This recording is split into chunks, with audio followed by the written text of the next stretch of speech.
KVR journalist పై జరిగిన దాడి కేవలం కేవీఆర్ మీద జరిగినటువంటి దాడి కాదు, జర్నలిస్ట్ మీద దాడి కాదు, ఇది తెలంగాణ ప్రాంతం మీద జరిగినటువంటి దాడి. ఎందుకు స్పష్టంగా చెప్తా ఉన్నా అంటే, కొన్ని రోజుల నుంచి మనం గమనిస్తే తెలంగాణలో ఒక రాజకీయ పార్టీ, ఆంధ్రాకేలో ఒక రాజకీయ పార్టీ వచ్చి ఇక్కడ పార్టీ స్థాపిస్తుంది. ఇక్కడ తెలంగాణలో ఏదైతే చిత్ర పరిశ్రమ ఉందో, చిత్ర పరిశ్రమలో కూడా మనపైన దాడి చేయడానికి ప్రయత్నం జరిగింది. ఈరోజు జర్నలిస్టు ఏదైతే కేవీఆర్ మీద ఎందుకు దాడి జరిగిందంటే, రానున్న రోజుల్లో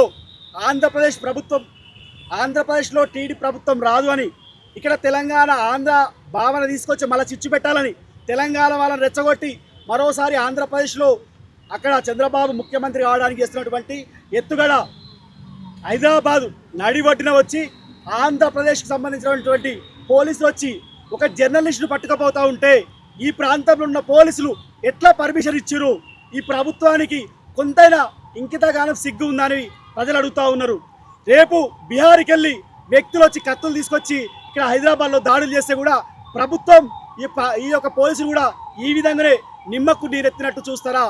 ఇప్పటికైనా రాజకీయ పార్టీలు కాదు, ఏదైతే కొట్లాడి తెచ్చుకున్న తెలంగాణ వాదులు ఉన్నారో, అమరులైన కుటుంబాలు ఉన్నాయో, కొట్లాడి తెచ్చుకున్న తెలంగాణ తెచ్చుకున్న తెలంగాణ వాదులను అందరూ కూడా ఆలోచన చేయాలి. ఇది తెలంగాణ మీద జరుగుతున్నటువంటి దాడి. తెలంగాణను ఆంధ్ర నాయకులు కౌగిలించుకోవడానికి, ఏదైతే ఆంధ్రప్రదేశ్లో ఉన్నటువంటి రాజకీయ నాయకులు తెలంగాణలో ఉన్నటువంటి ఆస్తులను, ఇక్కడ ఉన్నటువంటి వనరులను దోచుకోవడానికి జరుగుతున్నటువంటి ప్రయత్నం మరోసారి. 12 సంవత్సరాలు తెలంగాణ వచ్చి మనం సంతోషంగా ఉన్నాం, మనం ఇలా వెళ్తున్నాం.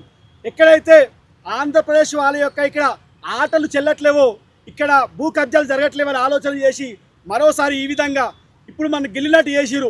ఇలా మన కేవీఆర్ని అరెస్ట్ చేస్తే మనం స్పందించకపోతే, తెలంగాణ వాళ్ళు స్పందించకపోతే ఆంధ్ర నుంచి అందరూ వచ్చి కూడా ఇక్కడ తెలంగాణ వాదుల భూములు గుంజుకుంటారు, తెలంగాణ వ్యాపారవేత్తలు బెదిరిస్తారు.